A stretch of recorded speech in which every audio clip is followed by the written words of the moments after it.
My name is Bryn Reynolds. I am 35 years old, and the night my family proved I was nothing but their personal bank started with one text message. I had spent weeks planning my engagement party in a private room at a waterfront restaurant in Seattle. It was the first time in my life I asked my family to show up for me instead of the other way around. I sent the invitations, paid the deposit of $20,000, and imagined them sitting around one table for once, celebrating something that was actually mine. Instead, on the afternoon of the party, my phone lit up. My sister replied to the invite with a single line, dripping with sarcasm, telling me it was such a coincidence that they were all in the Maldives and that no one would be coming. A few minutes later, my mother followed up, almost bored, explaining that the deposit I wired for the party had already been used to buy their plane tickets. There was no apology, no hesitation, just the casual announcement that my special night had been converted into their vacation. I stood there in the middle of that empty room staring at my phone while the staff finished setting places that would never be filled. Years of late-night transfers, quiet sacrifices, and swallowed insults crashed together in my head, and somehow the only word that made it out of my mouth was the one that finally ended everything.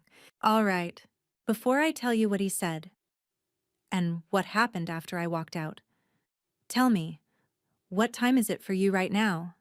And where are you watching from? I'm curious to see how far this story will travel. After that night at the waterfront restaurant, I went back to my apartment in Seattle and finally let the silence catch up with me. For most of my adult life, my family had treated my income like a public utility, something dependable and invisible that just kept everything running. I got my first real job in my early 20s, a project management position at a mid-sized tech company. While my friends were figuring out roommates and splitting rent 3 ways, I was wiring money home every month. At first it felt temporary, a bridge until things at home stabilized. They never did. My mother, Cynthia Reynolds, learned very quickly that I would say yes if she sounded desperate enough. There was always something urgent, some bill that absolutely had to be covered before the lights were shut off, or the car was taken. I covered the past due balance on her electric service more times than I can count. I paid for her internet, her cell phone, and the insurance on the aging sedan she refused to replace. Every time I told myself it would be the last time, it never was. My older sister, Adrienne Reynolds, took that pattern and turned it into a lifestyle. By the time I was paying my own rent and saving for retirement, she was bouncing between retail jobs and short-lived creative projects, staying just busy enough to call herself independent while relying on my transfers to close the gaps. When her health insurance lapsed, I added her to a policy through my employer. When her car loan fell behind, I covered 2 months in a row so it would not go into default. When she wanted to move into a more expensive apartment because it had better natural light for her content, I quietly increased the amount I sent her each month. My aunt on my mother's side picked up the habit next. She did not ask directly very often, but she did not have to. My mother framed every new request as a family emergency. A medical copay here, a shortfall on rent there, a surprise repair nobody could have predicted. Over the years, those moments blurred into a steady stream of outgoing payments that I mentally filed under the same word: necessary. Somewhere along the way, I stopped talking about money with anyone outside that circle. I did not want to admit how much of my salary disappeared into other people's budgets. When coworkers chatted about travel or home purchases, I smiled and steered the conversation away. It was easier to let them assume I was cautious than to explain that I was funding 3 adult households that were not mine. The only person who ever pushed past that surface was my fiancé, Carter Wells. We met at a volunteer event, and he liked that I was reliable. He noticed how often I checked my phone when we were out, how quickly I answered certain calls, how anxious I became whenever payday lined up with a message from my mother. He never accused, never demanded explanations, but he kept gently asking if I was doing all of this because I wanted to, or because I was afraid of what would happen if I stopped. I kept telling him I could handle it. I told myself that supporting them was what a good daughter and a good sister did, even as my own plans kept getting delayed. Vacations were postponed. A down payment stayed theoretical. Wedding talk stayed fuzzy and far away, like something that belonged to other people. The engagement party in Seattle was supposed to be the first thing that was undeniably mine. I chose the restaurant overlooking the water, reserved a private room, and signed for a tasting menu I never would have justified any other time. I transferred a deposit of $20,000 without breathing a word of hesitation, convincing myself that after everything I had quietly covered for them, this one night was a reasonable thing to ask. When I got home after the party that never happened, I sat on the edge of my bed and opened my banking app. For the first time in years, I did not scroll past the familiar list of transfers and withdrawals. I stared at every recurring payment and counted how many of them were keeping my family comfortable, while I kept shrinking my own life to make it possible. I saw my name attached to charges that did not even touch my life, subscriptions I never used, insurance for cars I did not drive, phone plans that lit up cities I did not live in. The list read less like a budget and more like a confession, line after line proving how far I had let them stretch my sense of obligation. Later that night, I opened my laptop and made myself look at every number on the screen as if it belonged to a stranger. I started with the smallest things, the ones that had always seemed harmless. There was a streaming service I did not remember ever using, and a music subscription I never logged into. Both were billed under my name, tied to cards I paid off each month, and neither touched my own life. Every subscription belonged to my mother or my sister. I had told myself they were gestures of support, small ways to make their days easier. Seeing them lined up in one place, I realized they were habits I had been too afraid to break. I canceled the first subscription with a few clicks. The confirmation email landed in my inbox almost immediately. I moved to the next one and did the same. With each cancellation, a quiet tension between my shoulders shifted, like I was peeling off a layer of someone else's obligations. None of this touched their basic needs. It was entertainment and convenience, things they could live without. When I reached the list of phone lines on my account, I hesitated. My own number sat at the top, then the line my mother used, then the one I added for my sister when she said she could not afford a new plan on her own. I remembered how grateful she sounded in that first call, how quickly that gratitude faded into expectation. The bill had risen with each change she requested: more data, better coverage, international options for trips I never took. I scrolled through the details, making sure there was no shared contract that would trap me in some penalty fee if I cut them off. Every line was under my responsibility. I was the one tied to the credit check, the one accountable for every overdue charge. I let myself imagine what it would look like if I stopped underwriting their emergencies and upgrades and let the cost land where it belonged. I removed the additional lines from my plan. The confirmation noted that their service would end after the current billing cycle. It was not instant or cruel. It simply meant that when the time I had already paid for ran out, so would my involvement. I moved on to insurance next. The policy that had quietly expanded to include other drivers needed to be reset. I called the company and listened as the representative walked me through the changes. I told her I would be keeping coverage only for myself. Everything else would drop off at the end of the term already paid in full. There was no drama on the other end of the line. The representative did not know the history behind my decision. She just confirmed the adjustments and read back the new premium. When the call ended, I stared at the summary of my updated policy. The list of insured names had shrunk to one: mine. Notifications began to appear before I finished. Missed calls from my mother. Texts from my sister asking why her music app would not refresh and why the streaming service no longer recognized her profile. I watched the messages stack up without opening them. For years, I had rushed to fix every inconvenience before they felt it. Now I was letting them notice what I had been absorbing.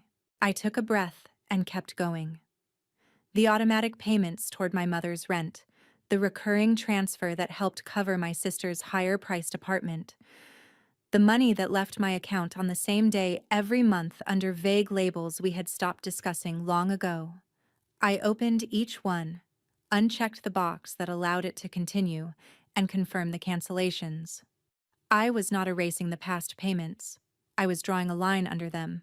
By the time I closed my banking app, my monthly obligations had been cut almost in half.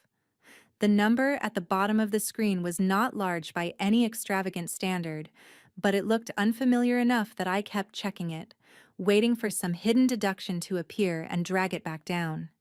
Nothing happened. The new total stayed exactly where it was.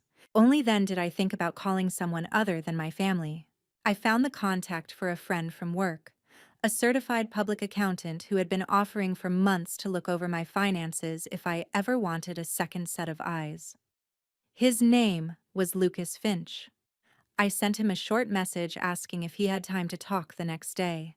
He replied within minutes, saying he did and that I should bring everything. When I finally turned off the light and lay back on the bed, the room felt strange. I still lived in the same apartment, with the same furniture and the same view of the city. But the future no longer felt like something that only existed after everyone else's needs were met. The next morning, I met Lucas Finch at a coffee shop near my office in Seattle. He was already at a corner table when I walked in, a legal pad and calculator beside his cup. I dropped a thick folder onto the table, stuffed with bank statements, screenshots, and printouts from the night before. He opened it without comment and began to read. Lucas was a certified public accountant. As he flipped through the pages, his expression shifted from neutral to tight. He asked how long I had been sending money, who controlled which bills, and whether any of the accounts were joint. I answered each question directly. I was done decorating the truth. He started grouping the papers into piles. Insurance premiums here, recurring transfers there, rent support in another stack. On a clean sheet, he wrote down a series of monthly totals, then multiplied them out. When he slid the paper toward me, the rough figure made my throat close for a second. It was not precise, but it was enough to prove that what I had been calling help was closer to a second full-time job I worked for free. Lucas let the number sit between us and then asked if there were any major assets tied to my name that my family used. Property, loans, vehicles, anything that had required my signature. I tried to think past the usual transfers and bills. Then I remembered a rush of emails and documents from years earlier, when my mother said she was going to be forced out of the place she lived. Back then, she had found a small condominium in an older building outside the city. The bank would not approve her on her own, so she called me and said I was the only one who could make it happen. I signed the closing papers electronically between meetings at work and told myself I was co-signing her stability. I never checked how the deed was written. I never went back to the building after the first walk through. I pulled out my phone and opened the county property records site. It took a moment to remember the exact street name. When the listing finally loaded, Lucas leaned in so he could see the screen. Under owner, there was only one name: mine. All those years I had been paying the mortgage, telling myself I was helping my mother keep a roof over her head. She and my sister treated that place as their home, talking about redecorating and upgrades as if they had a right to decide everything. On paper, the only person with that right was me. Lucas stayed quiet while I absorbed it. Then he outlined what that single line meant. As the legal owner, I had authority over whether the property was occupied, rented, or sold. Any equity that had built up belonged to me. If I stopped paying, the fallout would hit my credit, but the control did not change. I asked him what it would look like to stop carrying that weight. He said that before I did anything drastic, I needed legal advice from someone who dealt with real estate and family disputes every day. He wrote a name and number on the corner of the notepad and tore it off for me. I slid the strip of paper into my folder and read it twice. Daniel Price. On my lunch break, I called the number and scheduled a consultation.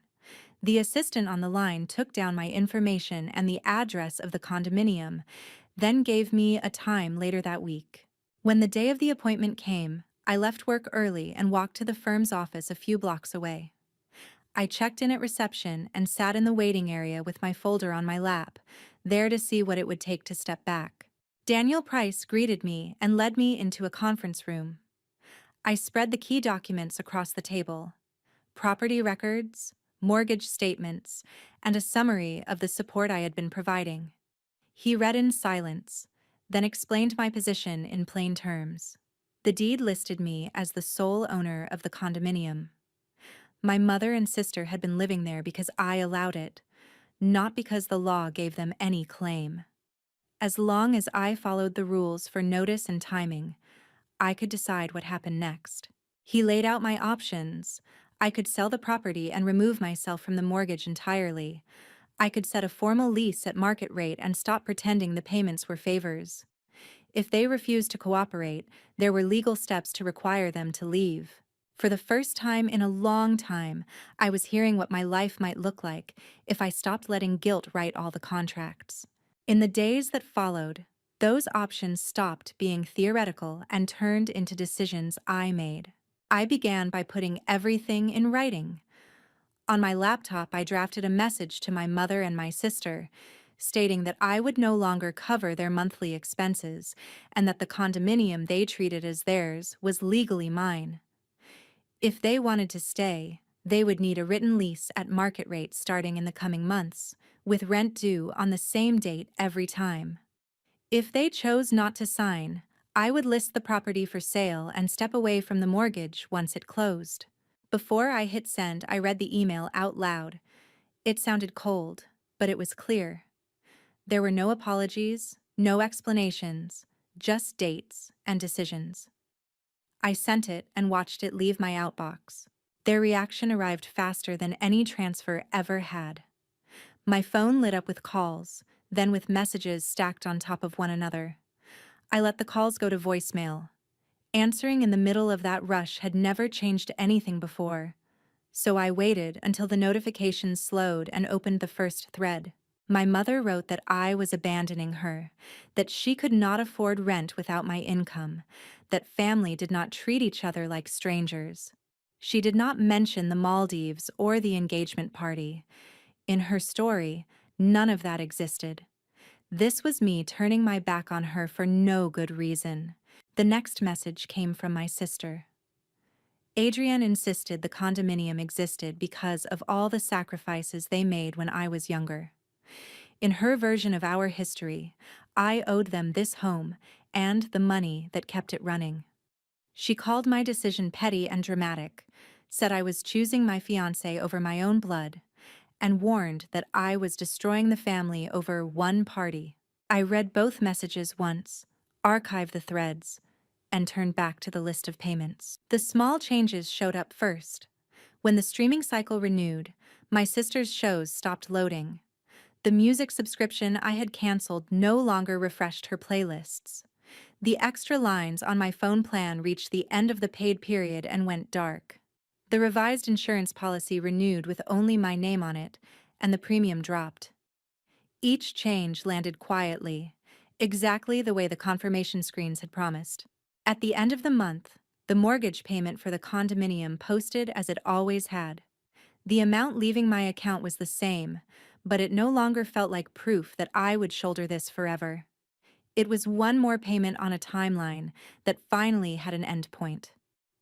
With Daniel's help, I had set a specific date for the new terms to begin, far enough away to be fair, close enough that no one could pretend they had endless time. My mother tried to stretch that date the moment she realized I was serious. She wrote again asking for an extension, then another. She said she needed more time, that she was too old to start somewhere new, that I should think about everything she had done for me. Her words followed the same pattern I had heard my entire life, leaning on guilt when nothing else would. I answered once, briefly, confirming that the dates in my first message still stood. I did not explain or apologize. After that, I stopped responding. I kept every new message in the same folder as my financial records and did not send a single line in return. As the deadline approached, the tone of the messages shifted.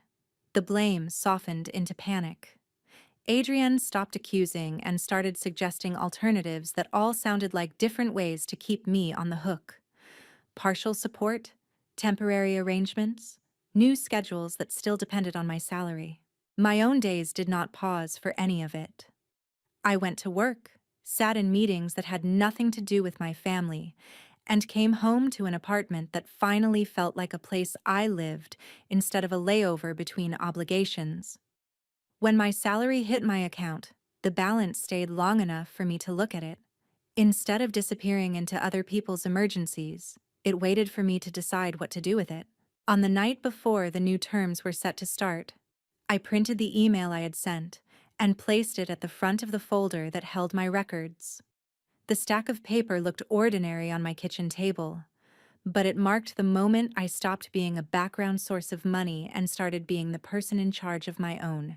A few days after the deadline in my message passed, something landed on my phone that cut through all the noise. My cousin, Elise Reynolds, sent me a short note asking if I had a minute, and then dropped a link to a social media post. She rarely involved herself in anything between me, my mother, and my sister. The link led to a photograph of my mother and my sister standing in front of bright water and white sand.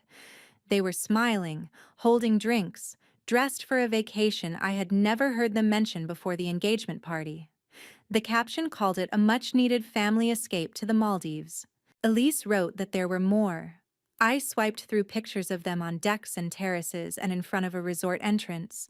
In one frame, my aunt was visible behind them, laughing with a glass in her hand.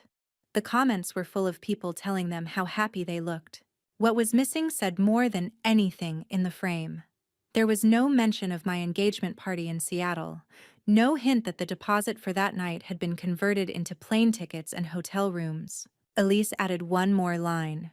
When she asked why I was not in any of the photos, my mother told her that I had changed my mind about the party and that they were not going to let my mood ruin their plans. That was the story traveling through the family while the staff at the restaurant cleared away untouched place settings. I took screenshots of every post and dropped them into the folder where I kept my statements and emails. Those pictures did not change any legal document, but they stripped away the last story I had been telling myself. This was not confusion. They had chosen to spend my money on their vacation and then rewritten the narrative so they could enjoy it. That afternoon, I called Daniel Price and told him everything. I described the condominium in my name, the years of payments that kept it afloat, the message I had sent about new terms, and the images from the Maldives. When I finished, he did not talk about hurt feelings. He asked what I wanted to happen now. The answer was simple. I wanted to stop carrying them. I wanted the place that existed because of my work to either support my future or leave my life entirely. Daniel said the property records and payment history already gave us what we needed. As the owner, I could decide under what conditions anyone stayed there. He recommended we set those conditions out in a formal notice that could stand in a file, not just in a text thread. He drafted a letter that laid out the facts in plain language. The condominium belonged to me. If my mother and my sister wanted to remain there, they would need to sign a written lease at a fair market rate and start paying on a specific date. If they refused, I would either list the property for sale or move to recover possession through the court. We went through the text together. There was no dramatic language, only dates, amounts, and consequences. At the end, he added one sentence directing any questions about the property to his office from that point forward. I agreed and authorized him to send it. The letter went out by certified mail. A copy arrived in my mailbox along with the receipt showing that someone at the building had signed for it. I held the duplicate at my kitchen table and realized it was the first document in years that required something from them instead of more from me. Their reactions arrived the way I expected. My mother filled my screen with messages saying lawyers were for strangers, that I was embarrassing her, that people would talk. My sister sent notes accusing me of choosing money over family and warning that I would regret this. Neither message mentioned the Maldives or the photographs. Neither offered to sign a lease or pay rent. I did not answer. I forwarded each new message to Daniel and saved it with the rest of my records. If they wanted to argue now, they would be arguing with a process, not with the person they had trained to feel guilty. When my aunt, Nadine Reynolds, finally weighed in, it was with a long email about sacrifice and obligation. She said family did not send formal notices and that I owed more than I could ever repay. I read it once and filed it beside the screenshots from the trip. On paper, nothing about the facts had changed. I still owned the condominium. They were still living in it. The difference was that I had stopped stepping in to protect them from the outcomes tied to their own choices. Several months passed. The letter from Daniel faded into the background, but its deadline did not. The time he gave my mother and my sister to sign a lease or leave came and went. They did not pay rent, did not agree to any terms, and kept sending messages about how I was hurting them. When the date finally expired, Daniel filed to take the condominium back. The court hearing was short. I sat at a table, handed over the deed and the mortgage records, and answered simple questions. Every paper showed that the place was in my name and that I had been making the payments. There was nothing that turned my support into a lifetime promise. In the order the judge signed, there were no speeches about family, only a clear move-out date and a warning about what would happen if they ignored it. Their reactions landed in my inbox almost immediately. My mother wrote that she had nowhere to go and that I was abandoning her. My sister claimed I was throwing her out over one misunderstanding. My aunt said I was tearing the family apart to impress my fiancé and to look powerful. None of them mentioned the Maldives. None of them mentioned the night in Seattle when they chose a beach over my engagement party. I did not respond. I forwarded a few of the messages to Daniel so he could see what they were saying, then put my phone away. On the day they were required to leave, I was at my desk in the office, going through project notes while somewhere else a property manager walked through rooms that no longer belonged to them. I did not ask for photos. Knowing that the keys were no longer in their hands was enough. Once the unit was empty, Daniel and I agreed to sell. The neighborhood had grown more popular since my mother first pushed me to sign the loan. The offer we accepted covered what was left on the mortgage and left a real amount for me. Signing the sale documents did not feel like revenge. It felt like closing a chapter I had been paying for alone. I used part of the money to clear the last of my personal debt. The rest became a down payment on a small place in Seattle that belonged to me and to Carter. We chose a simple 2-bedroom apartment with old wood floors and a narrow balcony that caught the afternoon light.